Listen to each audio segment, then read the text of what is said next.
No. Are we live? Well, I think we've just switched to live. Yeah. So that very interesting conversation we have to turn into another very interesting conversation. Okay, this is the Think Out Loud Club Hangout on Air. Today we're going to be talking about assessment, and in particular, what if assessment was designed around me, which is a little thought that came from an E-Tag group that I attended not so long ago. Um, First, let me just explain about the purpose of the Think Out Loud Club. Um, Essentially, I think it's good to get people together to ask questions, to question the system as it is and why it is the way it is, and to think about what we could do differently, and maybe who would need to do that differently. So, Think Out Loud Club was created to house those conversations and to allow the facilitation of those conversations. It started with a real focus on further education, and a focus on disruptive technology within that sphere. And indeed, my own background is lies there, I suppose. Originally, I'm a software engineer, and went a very academic route, I suppose, and was very unaware of anything vocational, really, in terms of education, until long after I'd left university. And I often wondered why that was, why I considered only one route that lay ahead of me. Partly it was because that's what people in my family did. They went to school, they did A levels, they went to university, they got a degree, um, and but I suppose as I get older, I'm getting more fascinated by education, especially because I've got kids of my own now, and but also the part of assessment in that, and maybe how unfair I think maybe that is, that it my own opinion, maybe it suits certain types of people and not others. Anyway, those are some of the things that we hope to discuss today. And of course, we've got. I'm by no means an authority on assessment, and I will not pretend to be, but I do have an authority on assessment with me, and his name is Patrick Craven, and he's sitting to my left. In fact, Patrick, it'll take me half a minute to say Patrick's title, it's so long. But Patrick is the Director of Assessment, Policy, Research and Compliance at City and Guilds, which is, you can just see how, I'm sure he was about 6 inches taller when he joined City and Guilds. And that is sort of burdened, on his shoulders. And in fact, Patrick's job is my idea of a nightmare. It really is. But luckily he is very good at it. And is there anything you wanted to just say? Because obviously I've introduced you very badly there. But, I think only really to introduce that, clearly in terms of the role that I play at City and Guilds, and the time that I spent in awarding organisations, Cambridge Assessment and OCR and RSA before that, I have a keen interest in assessment and judgment, but I have a keen interest really born out of a desire to ensure that assessment is almost as fair and valid as it can be. And I think hopefully over the course of the conversation I'll explain a little bit more about that, and why at times assessment techniques have emerged and become dominant in systems, and often for entirely unintended purposes, and produce entirely unintended consequences, because of the nature of that. But we'll spend a bit more time talking about that later. Okay, and I'll introduce our other guest as well, which is Mr. Martin King, who, if you've been part of the Think Out Loud Google Plus community, you'll be aware of some of Martin's posts, and I certainly have enjoyed those. And in fact, it was those posts that led to this Hangout on Air happening. So I'm very grateful to Martin for jumping in and throwing some stuff out there. Martin King is Mr. IT in terms of Ealing Hammersmith West London College. And can I just pass over to you, Martin, to maybe do a better job of introducing yourself than I have just done? Okay, you can hear me okay? Yeah, perfectly. Right, okay, so I'll make that test first. All right, go straight to it. Right, let me. Yeah, I've been around a long time. I mean, I used to program mainframes with paper, tape, and punch cards. So I've been with IT for a long time. I used to also be a teacher, and I've got background in psychology and anthropology. So I'm kind of I'm not an expert, an authority on anything. You could say I'm a jack of all trades and master of none. And in a sense, that's where the whole assessment thing is problematic to people like me. You might call them T-shaped people, as the current buzzword. Education tends to, go deeper and deeper as you go along, and assessment's very much, at the rational, analytic, reductionist side of the brain, if you like, and that never fitted me. Unlike you, Brian, I was nobody from my family ever went to university. I went to secondary modern. I was caned, for example, for misbehaving. Way back in a secondary modern, and then we went to a comprehensive, which really made a difference to me in education. I got a chance to take A levels and go to university, not for academic reasons particularly. University seemed like a holiday camp, and it was better than work. But what your interest in vocational is quite relevant, really, because that's where the real problem with assessment lies more than even in the academic sphere. Because you're trying to assess more practical, more applied skills, Yeah. and can be typically tested and assessed by isolating people and putting them into a room and making them write for 3 hours. Like I used to, we had, 3-hour exams, day in, day out at some points, all relying on memory, and today it's a very different world, isn't it? The assessment thing is kind of stuck largely into a bubble, especially the academic side for A levels in particular. Yep. Where you've got the government actually trying to take out coursework and homework things and just isolate, because that was in an age, wasn't it, in the 70s when I was at, say, comprehensive school or secondary modern, when there was no internet. Mm-hmm. There was knowledge was rare. I couldn't afford to have encyclopedias. You may be able to go down a library and get something. You generally relied on your teachers to give you the knowledge, so you had to go to school. We had a bit of a monopoly. Of course, today, the 21st century, with mobile smartphones, there was a song yesterday that I heard on the radio. Oh, who's that by? So I googled the lyrics whilst I was waiting at the bus stop, and it was an Ed Sheeran song. I thought it was Ed Sheeran, but I'd never heard that one before. And you can find anything out, just like that by being connected. So I'm just thinking that the whole typical assessment regime is so disconnected from people's lives today. Abundant information. Yeah. Well, let me pass over to Patrick here, because one of the things I wanted Patrick to sort of outline was almost the bluffer's guide to assessment, almost the point of assessment. I think you've given us quite a good context there, and I'd be certainly very sympathetic to that view, or I've become more sympathetic as I've got older, I suppose. I didn't think about it at the time, really. I just was trying to perfect an exam strategy that made me get the best marks, really. But let me ask you, Patrick. Sure. I think you've highlighted some really valid points there in the comments that you make earlier. Before I get on to just sort of giving you a sort of a high-level overview, I suppose, of what I would say are the fundamental aspects that govern assessment and effective assessment design. I think one point I would absolutely wholeheartedly agree with is the point that you made about back in the day when access to information was more scarce, etc. I think what came along with that, or in parallel with that, was that one of the fundamental skills that people needed to have was memory recall.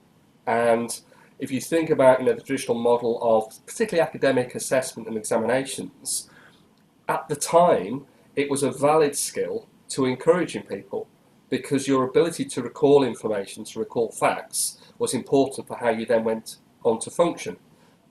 Clearly, in an age when most of us carry around devices in our pockets which are able to recall facts in an instant. We ought to be rethinking how it is that we measure intelligence and functional intelligence in the world today. So I think I would absolutely agree with some of those sentiments, and I think those of us who are serious about assessment are constantly thinking those things through. The other thing I would stress is that actually, thankfully, the world of assessment that I work in, which is more towards the vocational, professional end of the spectrum than perhaps the academic end of the spectrum, has always valued multiple forms of assessment and still does that. Fundamentally, there's three key elements to assessment design, and they are referred to broadly as reliability, validity, and what I tend to call viability. I'll say a bit more about viability in a minute. And those three cornerstones then will tend to be applied across a spectrum, which is trying to assess at one end knowledge and understanding, depending on the depth of level that you're trying to assess, and at the other end, competence and performance. And clearly, those two things are at two wide ends of a spectrum in terms of judgment, and you will use different assessment techniques, or you should use different assessment techniques to try and judge those things. If we think about reliability, validity, and viability and why they're important, they tend to have varying degrees of importance because fundamentally, what you're trying to ensure is that the outcome, the final judgments or opinion that you make of individuals and their abilities and their skills and their characteristics, you can be confident in them. Yeah, and that's why they tend to be things that you need to attend to. So reliability is the degree to which you can consistently make the same judgments, bearing in mind that typically assessment involves a variety of individuals making those judgments about things. And that's oftentimes why you would see over time a migration towards examinations and papers and things of that nature, because you single out one single instrument through which you're going to make a judgment about an individual, and setting aside for a minute whether that is the most valid way to do it, at least you've got a fairly high degree of reliability. Now clearly in an era where we started to embrace digital services more than paper-based services, one of the added advantages which has started to proliferate is the use of computerized or automated judgment, particularly behind multiple choice tests. It's not a new venture, to be honest, because even back in the day when you were still filling in paper-based multiple choice tests, the actual processing of them was largely automated through scanning devices, etc. So that's reliability in one sense, and the scourge of reliability is variety. So the more variables you have in the system, the harder it is to ensure you have reliability. For me, the most important, or one of the more important factors, particularly in a competence-based world, is the validity of what you choose to set out and assess. And that fundamentally is, are you actually assessing what you meant to assess? And that really goes back to basic design principles of learning outcomes and associated assessment. And it's critical, particularly critical in a vocational world, that you make sure that the instruments and the devices that you use are truly judging what you want to assess. And can I just pick you up on that, because my concern is that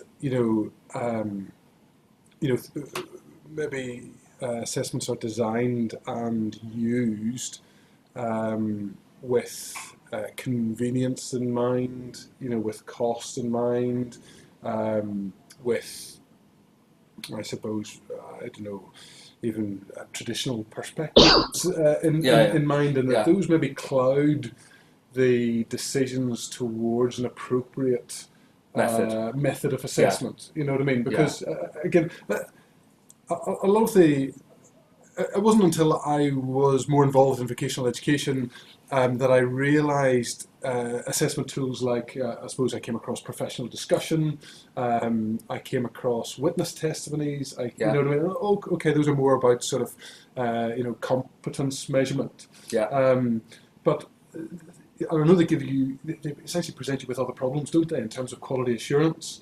So in a way, they're inconvenient, and they're maybe less robust, in terms of sort of openness to tinkering, I suppose. But they bring a lot of value, though, don't they?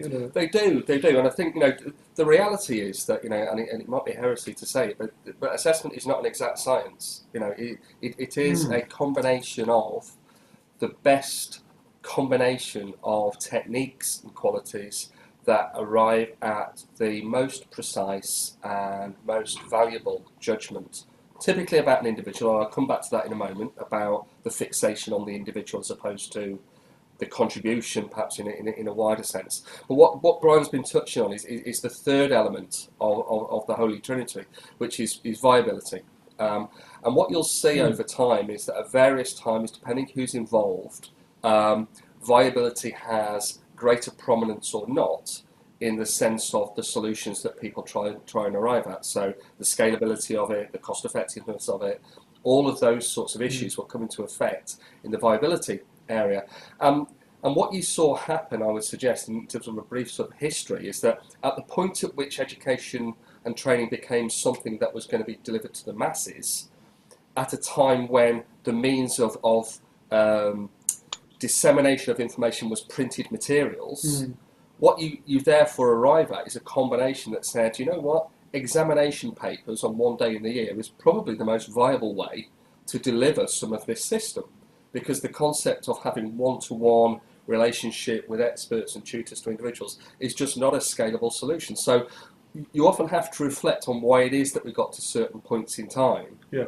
Now, putting that in context, what I would also suggest is that given, and I think Feldtag and ETAG are classic examples, given now the proliferation of digital opportunities, I'm really not sure that we have effectively capitalised on those opportunities that are presented through digital that change the nature of what it is to have a viable mainstream assessment solution. Yeah. City and Guilds has looked at some of these things, and we've looked at the introduction of more portfolio-based, the introduction of a broader range of types of evidence, all of which now are more convenient to capture through a single channel of digital medium and device. Yep. And we're starting to explore that more in terms of how that becomes more appropriate and more relevant. I don't think we've necessarily capitalised on that as much as we should have done over the last few decades. Well, let me jump in there, and I'm going to bring Martin in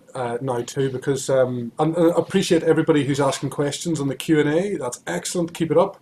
And we're going to try to be picking out some of those as well. I'm keeping a beady eye on them as well, so we'll weave them in. But I know John Ewens has mentioned digital literacies, and almost sort of how do we keep up to date the valuable skills, I suppose, in terms of employment, because I suppose I've started a few businesses, and I have learnt, or I suppose I've looked at myself in terms of what I'm looking for in people that I employ, and often it is things like, can this person learn? Can they collaborate? Do they have social skills? Are they humorous? You know what I mean? Am I going to be able to teach them? And what do they already bring to the table? But Martin, I've been very impressed with your IT strategy. Look, you know me. Like I'm, if someone asks me to read a report and it's got no pictures in it, I just can't do it. You know what I mean? And I'm sort of offended by, sort of linear text-based documents, which is maybe a blessing and a curse. But I was very impressed. Obviously, you let me have insight into your sort of how you're putting together your IT strategy for your college, and it was largely video-based, which obviously very much impressed me. But there was something there that I saw in terms of trying to eke out the sort of what are the higher level things that we need to be arming our students with, as they progress through our college. Do you want to talk about that just for a minute? Well, I would do, yeah. I'll just reply to a few of the okay. Earlier. I think with testing, I remember in psychology we had a lot around testing, reliability. Validity, I think, is the key problem of assessment at the moment, and individual differences and standardisation. The testing that we do doesn't actually bring out individual differences in people. In psychology, that was quite important. Instead, it standardises people and grades them according to the same criteria, which is convenient if you want a measurement of things and want to standardise stuff. But if you want to draw, it's a deficit model of education. You're lacking. We'll measure you against this standard, rather than what can we bring out from you, and how is it possible for assessment to somehow draw out individual differences rather than try to squeeze them out. That's one of the things. I mean, in psychology, all the time we were asking, how valid is this test? Is it actually, testing anything what we want? And of course, there was the problem. I remember the professor at the time wanted to do work in the psychology of fetuses, basically, development in the womb. Mm-hmm. And at the time, you couldn't really test it, but it didn't stop him trying to do it. This is the problem. I come with across teachers that they're thinking of doing, a course, and what they start with, it's a good software design principle, is the outcome. So you start with, right, what can we test? And that then influences the entire education. What can you measure, and then work backwards from there. And then it begins with your initial assessment. So you got testing at both ends. And if we don't think they're up to pass the end test, we won't let them into the beginning of the course. So talk about the tail wagging the dog. It's both ends really. It's not just at the tail end; it's at the front end as well. But sorry, can I just jump in there? I totally resonate with that, by the way, because whenever I look back, and I like to draw pictures these days, but whenever I look back to my secondary school days, it was, Bryan, you're good at maths. You should stick to maths. You know what I mean? You have a narrow channel ahead of you. You should go down that road rather than a more broad approach. Anyway, sorry to jump in there. Yeah. Okay. And then you talked about the IT strategy. Yeah. It was a response to that. The IT strategies again were like testing. They were trying to look at something. Obliquity was the word I was looking for earlier. I never knew that. I read this piece. But it's instead of doing an IT strategy that was technology driven, a bit like education, which is test driven, I thought, okay, let's step back and try not to mention any technology in the strategy at all, but what we wanted to achieve. So it was, social, 21st century skills, basically. Look at our customers. This is what I say. If we were a business, I'm sure education would have gone bust. Certainly around 1999 or something like that. Certainly with the rise of Facebook, we would Netflix now Blockbuster. We would be out of business, I'm sure. Certainly that there was a monopoly. It's like the banking system, isn't it? Grades and tests are the currency of education, but instead of changing, look at our customer today, typically millennial or Gen Z, they've grown up digital, easy phrase that one, but typically they want multimedia, social, connected, like Bryan, they don't necessarily want to read 70-page documents, somewhere in there, is the strategy. What caused me to do that strategy, Bryan, was people saying I have no guide to make decisions, because somewhere in there is a load of detail. So I thought I'll draw back, and we'll do it, if we can, in a more simple way that hopefully you can hold in your head. And then there was a load of videos around that strategy. So it presented in the spirit that it was trying to achieve. It was presented in an online, open, social, multimedia way, and it asked for us to find IT strategies that would achieve social, collaborative, cooperative, anytime, any place, anywhere technology. And the same questions could apply to education as well. An education strategy or testing strategy that could be involve social, multimedia, anytime, any place, anywhere, but without getting hung up and obsessed by the technology. This is the problem that I worry about. When we talk about digital and assessment, is that we might have mobile phones, but it's doing the same old thing on it. The old phrase, pouring old wine into new bottles. I see that with MOOCs, for example. I did one of the early MOOCs, 2008, a connectivist MOOC with Downs and Siemens. That was the right spirit. There was some seed content there, but most of the content was crowdsourced by the learners themselves. We wrote blogs, we kind of commented on each other's blogs. But of course the MOOC movement, like everything else, has got appropriated by the industry and it's now just become another learning management system, isn't it? Or it's forked into millions of different types of MOOCs. I've even heard people talk about mini MOOCs. How can you have a mini MOOC, for heaven's sake? And so yeah, I worry about that. But I see that the assessment tail, as it were, wagging the technology and education dog. We've got digital assessment now. Just got a multiple choice test on your mobile phone. Oh my God, it's even worse. Yeah. Look, you made me. Sorry. Would you like to respond? Yeah. I mean, just to jump in on a couple of points there, because I think for me, just 3 points that have been picked up. The first point, which actually was driven by the question about shelf life of, I think you referred to digital literacy and shelf life of skills, didn't it? Really important point. Important to make a distinction between curriculum design and assessment. Within every discipline, there will be a core of curriculum design, let's call it content, knowledge, whatever you want to call it, and clearly, in an arena like digital, it is not sensible to have a curriculum which is only amended every 5 or 3 years. It's just stupid. And I think therein lies a challenge within that particular discipline. How do you create an environment where the curriculum is as dynamic as the profession? And I think going back to your point that you made about, to what extent are you able to step back from some of those things and establish what is our aim, at a really high level, what is the aim of education, and therefore what are we aiming for? And it's very difficult in some ways, I suppose, to divorce the fact that the way in which mainstream education is structured is it tends to be siloed through disciplines, not least of which because it's easier to recruit tuition and to position them in that way. Whether it's right or wrong, I don't know, but that's the model that we live with. So one of them is about recognising the difference between effective curriculum design and assessment.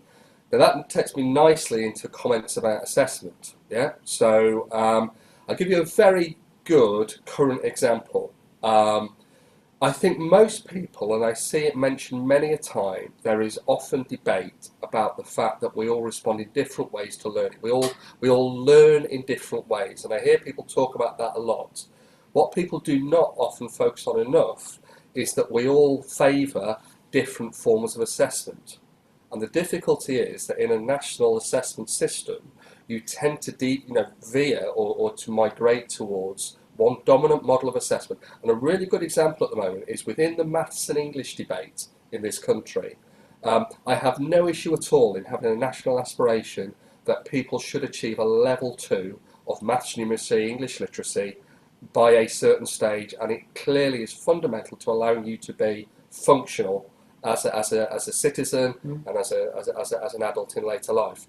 What I have an issue with is the fact that the only measure of assessment that should be applied is the GCSE examination, because I don't see that is necessarily the most appropriate way to ascertain whether somebody has the potential or capability to demonstrate level 2 maths or English skills. So for me, I think one of the things that I would always try and promote is a recognition that just as we recognise different forms of learning, different forms of assessment should also be embraced.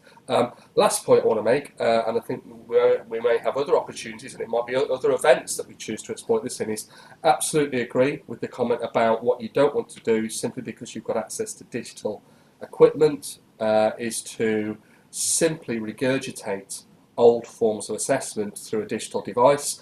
There are aspects of convenience that can be helped by doing it, but you're not really making use of those devices and those new opportunities in a really meaningful way.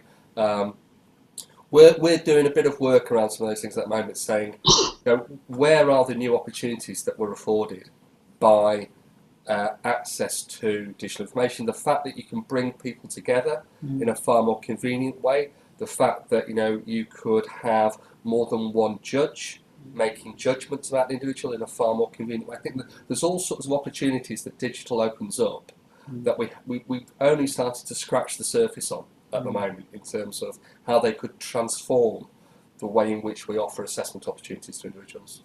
Yeah, there's a number of points there really. I suppose you start to make me think about open badges, in terms of,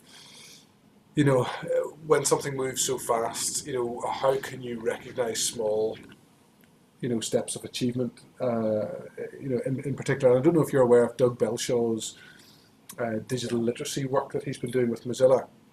which I've been very impressed by. But it's again very much community driven. But essentially, it's outlining a landscape of sort of digital literacies, and I see that stuff as, we all have stuff to learn on that landscape. Maybe we're all sort of learning bits and pieces whether we realise it or not. Due to the smartphones in our pockets, or how we try to access information for the jobs that we do. But it seems that stuff is so valuable, and the assessment potentially so difficult. Until you start to think about maybe things like peer assessment, or I'm back to sort of these vocational building blocks of witness testimonies, or I've seen that person do that thing, and it becomes more about competence than knowledge, because there's a lot of knowledge on tap, in terms of the connected world that we live in, and I do wonder, again, picking up another point. I know that we're sort of jumping around a little bit, but I once had a conversation with Johnny Ball, right? And I don't know if you remember Johnny Ball. Think of a number. I'm sure you do. Whenever I was at Glasgow University, he was the rector there. And I remember him giving this absolutely brilliant talk on what was in the British Museum but wasn't on display, right? And talking about sort of the maths that Babylonian housewives were doing just for fun, right? And it really sort of stuck with me. He sort of seemed to have a sort of a different way of talking about stuff that really appealed to me, and probably loads of other kids, which is probably why I was on TV, right? Anyway, I remember meeting him at a sort of a learning event, and I said something stupid like, "Hey, I remember seeing you on TV. You were brilliant," or something like that. And he was very, very gracious, I suppose. But one thing that just really stuck in my head was, "You know what, Bryan? We realised that the most important thing was to teach kids to learn how to learn, right?" And I recognise that as a fundamental quality that I need the people that I employ to have, right? Yet is pretty difficult to measure in some contexts, or almost, I know this is a bit tongue-in-cheek, but should we give people some really dry, boring stuff? And if they can learn that, then hey, they must be good at learning how to learn. And even that falls down very quickly in terms of the, memory-driven examinations that you'll see inside secondary school. So I don't know what you would think. I mean, two observations I'd make there. If we think first of all about and I noticed one of the questions touched on this as well. In fact, a couple of the questions touched on this. This dominance of memory recall in the current, and typically the mainstream examination system. So in my area where we focus a lot more on vocational skills and capabilities, you have to be able to demonstrate. A lot of that is about can do rather than knows how. So you have to be able to demonstrate it, and therefore you would expect people to demonstrate it. Let's just think for a moment about the memory recall bit. I'll just give you a little bit of a story. My eldest lad is 18. I remember a couple of years ago coming home and wandered through the door. My lad was lying out on the settee watching television. It was early evening, and as said hello and wandered past. And as I wandered past, just said, "Have you got any homework to do tonight?" And he said, "Oh yeah, I have actually." Yeah. I said, "Well, do you not think you should crack on and do it? You might as well, do it now and get it out of the way, and then we can have tea and whatever." And went off upstairs just to get changed. And 10 minutes later, I was downstairs, and my lad's lying out on the settee watching television, and didn't seem to have moved very far from our previous conversation. And I asked him, I said, he goes, "Are you not going to do your homework tonight?" And he said, "Oh, it's all right, Dad, I've done it." So I sort of glanced at my watch and said, "You've done it? 10 minutes?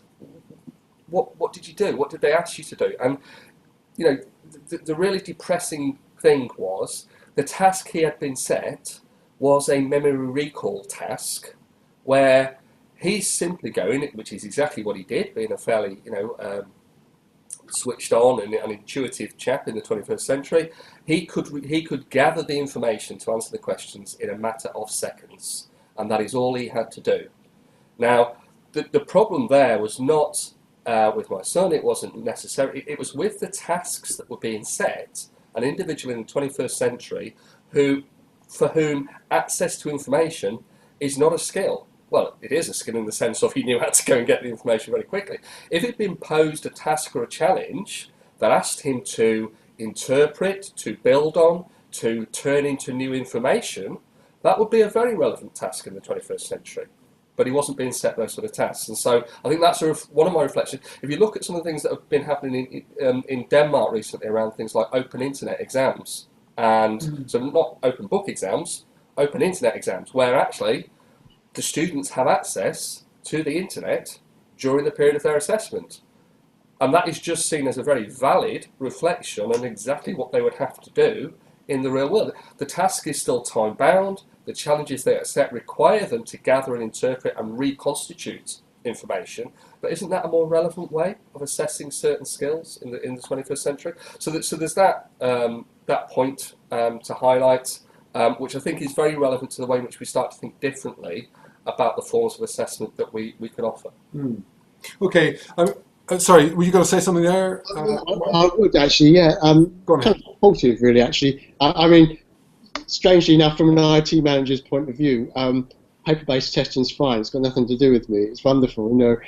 When we've got internet, I totally agree with the need to have open internet exams. But of course, oh my God, you know, what if my link goes down, network goes down, and all the rest of it? You know, there's a lot of pressure on the IT systems of colleges and schools in a way, you know. And I suppose I could, as this wasn't part of the conversation, but I might as well bring it in, you know, from the IT manager's point of view, you know. The typical, I won't name any names, but the typical exam board online test is a nightmare. You know, it's like, you know, you've often got to download something, put it on maybe in your client server based sort of thing, really. You know, put it on your network. You have an admin machine, and then you've got the client machine to download the test. Oh, it's just extraordinary. We could just have, you know, web-based, you know, tests of some sort. For the exam board, you know, we should have it in the cloud, rather than having to kind of deliver it in this really clunky way, you know. And I know we've got to have, you know, IT suites set up under exam conditions, you know, so we've got the desktops typically, you know, isolated, you know, typically so that when we run the online test, they haven't got access to the internet. That's a challenge these days for IT departments, schools, colleges, etc. You know, to cut them off from the internet at any time these days, you know, and then, you know, make sure that the software is installed and the thing is available, and then you submit the results. It's a lot of work. So I know some examples, again, not naming names, are much better at that, especially for, you know, if we're going to assessment, vocational assessment on the job in the community for apprentices and things, you know, it needs to be in situ, you know, mobile and cloud-based, really, you know, rather than human. Yeah. You know, you've got digital, but you're assuming a classroom, the old model again, you know. So, yeah. In a sense, it would be nice if the education system could just have a kind of constructive destruction of itself. Start with a green field. Where are we now? You know, we are at a point where every student almost has got a smartphone, access to the infinity of the internet, and let's work from that basis. Forget everything that went before. I don't think it's possible. You know, there are so many institutional drivers to maintaining a kind of status quo. You know, a lot of them are about power, about money. There's a lot of money involved in education. You know, it is a cash machine. You know, a cow to be milked by a lot of companies. You know, but you know, the world is a bit different to it used to be. But you know, I'm not confident that education, and maybe even assessment, can change. Well, look, it's a. I have to say, it's a question I ask myself at every FELTAG and ETAG meeting that I attend, and that is, can the system change itself? You know, and the system's pretty complicated. You know what I mean? In terms of the trying to put your finger on sort of why it is the way it is, and the various layers of delivery, and standards manufacture in terms of qualifications and funding being a really critical issue at the minute, and this drive towards performance. You know, almost at the expense of everything else, it's a pretty tightly knit system. Yet, obviously, one of the things that I have, whatever you think about felt tag and e-tag, they have brought with them sort of questions and momentum almost of, hey, it doesn't have to be this way, as in we can change, the system, and obviously, we all know, people like Bob Harrison, who is championing this, regularly, and certainly again I'm very sympathetic to that. In terms of asking the questions of, really, does it have to be like this? And this sort of gets us onto the next bit that I'd like us to talk about, because without getting political, I suppose, but where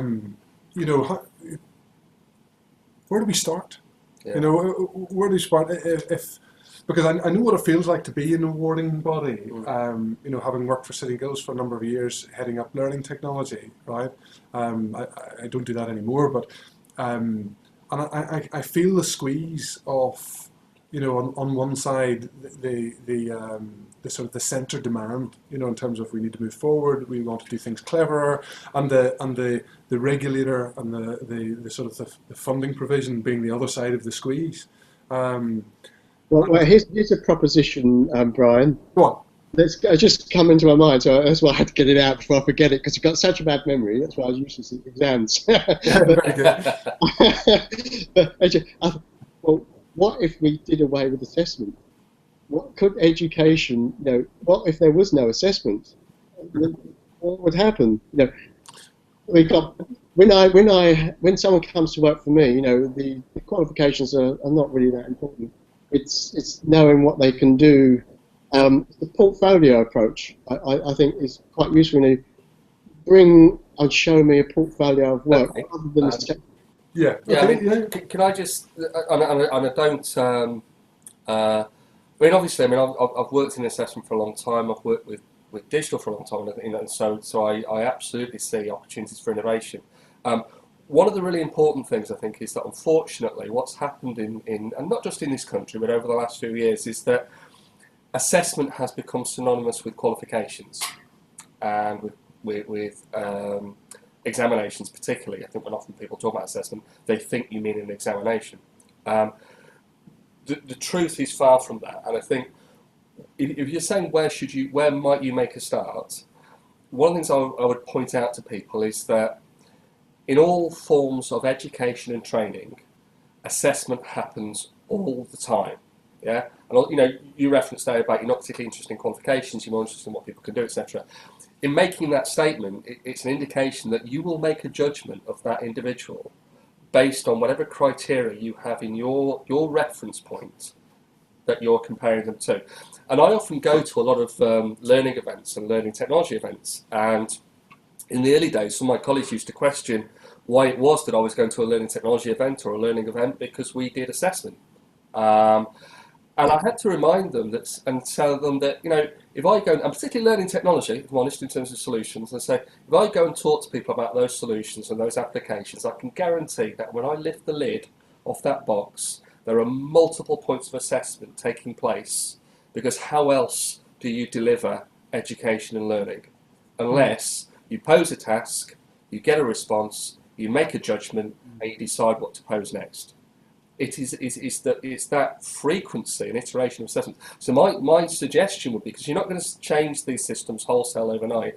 Paul Newton has spoken many times about the multiple purposes of assessment and the many unintended consequences of assessment. But where you could start to raise the profile is say, well, if we started to value more some of the formative assessment processes that you can put in place, and actually started to value the outcomes of those, then surely that's a better position. Because in a formative assessment context, we touched on it earlier, didn't we? I think somebody was saying about the deficiency. I think we were saying the deficiency model of assessment.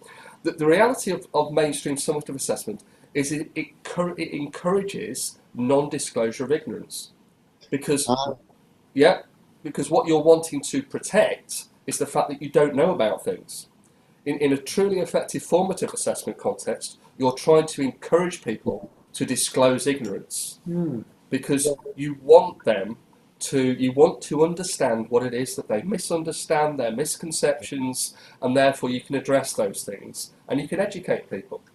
So I would say if we can start to move some aspects of more formal assessment into that space, and you won't do it at the complete expense of the other end of the system, but you start to demonstrate the value that that sort of approach can make. I would. There's a lot I can agree with that on that. When you talked about, you worried about showing ignorance. Of course, wind it back to about what education's for, about learning. Now, you learn from your mistakes. Yeah. If you don't fail, you never really learn. And of course, the education system and certainly summative assessment, end assessment, is all about, not showing your weaknesses, and the whole of managerialism in education, which is crept in, is all about hiding lack of knowledge. When in fact we want people to fail. This is where all the good stuff comes from. Google, Steve Jobs as well. Even talking about his mistakes of what really improved what they do. Google, was it fail fast, iterate? I can't remember. Fail fast, amplify quick. I can't remember the way it goes, but you make a lot of mistakes. You have a portfolio of experiments. But of course, what education tends to drive us to do is to, become more and more accurate all the time, and therefore the creativity, the imagination comes out of the system. Well, look, that's the thing I've really learned from going in this journey with drawing stuff. Because the psychological weight of I suppose it comes down to confidence. At the end of the day, to be able to experiment in the open and allow people to be vulnerable to people, in terms of letting them feed back to you the high points and the low points in terms of what you've put out there. I think I figured out at a fairly early age, just exactly what you're saying, as in it's about hiding that ignorance, and I stopped asking questions in school, probably around 13, I think, and I still find it very difficult to disclose ignorance. But my journey with drawing was one that really helped me with that, in that, creating stuff and putting it out and really not knowing whether it was any good, and talking yourself, sort of, into a state of, this seemed like a good idea at the time, but actually, and I found Twitter a really useful way of sort of putting stuff out there, because people aren't going to say, hey, that's rubbish. They'll either say they like it or they'll ignore it. Yeah. You know what I mean? So it's a reasonably safe, I suppose it depends what you're tweeting, but it's a reasonably safe sort of measure in terms of, getting peer feedback for stuff in a way that you can't in other ways, I suppose. Yeah, perfect. I'll tell you a story probably about the Minority Report for Education. A couple of years ago, I can't remember the guy's name, but it's from IBM, and he was talking about their learning management system. Oh my God, learning management, imagine it. It was like a pre-crime, a scenario where, yes, you do your material online, then the kind of like the machine, the AI behind it, would then assess you and always encourage you to go on a path according to your results, so that you never failed. You're always guided through this path, and so there was no failure in the system. You were given the next set of material dependent upon the analysis of where you were, and so you were guided. It sounds great. You were guided gently through your learning path. You weren't pushed too hard. You weren't, let off too much. So everything was just right, comfortably numb almost. And they thought that wonderful, and a lot of the managers in education thought that was wonderful. You get the results, from the assessments. You don't get failure. The students all achieve. And it was wonderful. But of course, the most important thing about learning, and this is the problem with assessment, isn't it? We come back to that.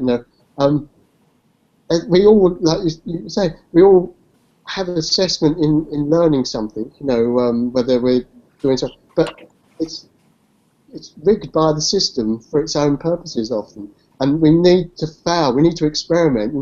I play badminton quite often on Thursday night, and I get to a point where I'm not getting anywhere. So I have to do something different, and you have to experiment and of course, at first when you change something, it goes wrong, and then you assess it, and work out how to do something else. Yeah. But so often there's this safety net in education from initial assessment through to a course, so there's no failure. People don't like failure in the system. That's essential. And I think it's. I mean, you make a couple of good points, and I think you make a couple of really good points. And I think the other thing that I would just sort of throw back into the conversation is that I think the issue about failure and how failure plays a part in people's educational learning is really important, because I think the danger is that we either incorrectly measure things, and therefore failure has an overly dominant role in that process, or as you indicate, you go too far the other way and cocoon people from any sense of failure or any sense of non-achievement. And I think both things can be equally detrimental. I think there is something about recognising that you're going to try things and they're not going to work out. Yeah. And how else do you recognise that you need to do something different, or you don't fully understand something? So I think we shouldn't ignore the concept of failure and non-achievement. We just need to package it in a different way, I think. I think the other thing to stress is that what we have to remember when we drift towards the more summative assessment end of a process is that one of the primary purposes, and this goes back to Paul Newton's points, one of the primary purposes of assessment is an aspect of discrimination. Yeah, it is a vehicle, rightly or wrongly, that is used by others to decide, whether they wish to recognise your abilities, credentials, whatever. And I think that's another aspect that you have to understand within the assessment ecosystem about what is the primary purpose of the assessment at that point. Yeah. Now, having established that, you can then work out what is the most valid way to try and achieve that outcome. But if the primary purpose is at some point to help you discriminate, you shouldn't avoid that principle if that's the primary purpose of the assessment at that point. Okay. If the primary purpose of the assessment is to help people learn at that point, then again, recognise that that's what the primary purpose is at that point. So in terms of, are you talking there about sort of the difference between A levels, for example, in terms of giving you sorting the wheat from the chaff, and driving a driving test, for example, where it's a you've passed or you've not yet passed. Do you know what I mean? So even though you feel it's a stepping stone towards passing. Sure. And I think there are two good examples. I mean, I think the A level is an absolute good example, because the purpose of the A level, and still is primarily the purpose of the A level, is a discrimination tool to aid university entrance. And that was the primary purpose of the device. It's been used for multiple purposes since then.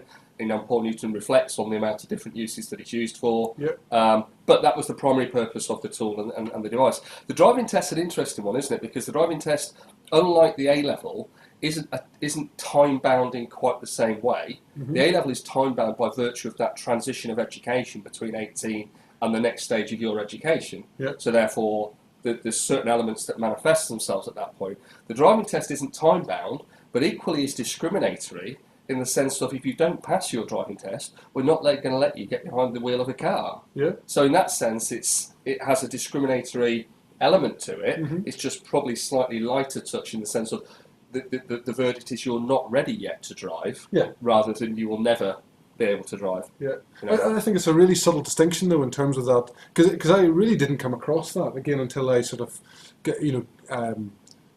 got more interested in vocational education, of this idea of achieved or not yet achieved. And I think I say this very carefully maybe, but I think there's sort of some class of politicians that really don't get that. You know what I mean?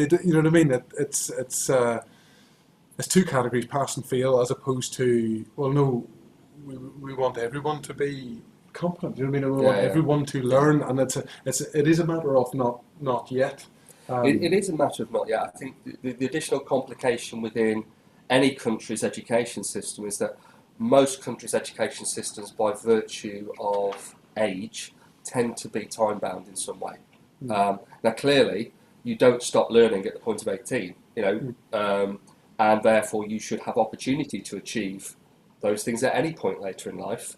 Unfortunately, often the times at which you are expected to present yourself for selection don't always allow for that opportunity. So you've got a number of different, elements of that ecosystem at play, haven't you, that you're trying to So I think people should, if there is a staging post at 18, then we ought to give people the fairest chance to demonstrate of themselves, of their ability, of their skills, of their knowledge and understanding at that point, which isn't just one assessment instrument. Well, look, that's what really worries me, because having talked to Stephen Heppel and being, having learnt a few things from him, the difference that carbon dioxide levels in a room make, the difference that sunlight in a room makes, the difference in what you eat for breakfast, all of those things really play into, what credentials you might end up with. Now, listen, sorry, go ahead, Martin.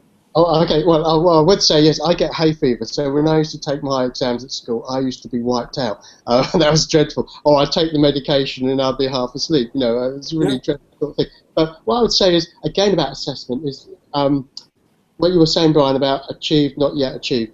One problem I find about assessment is it's too big. It's too big a chunk.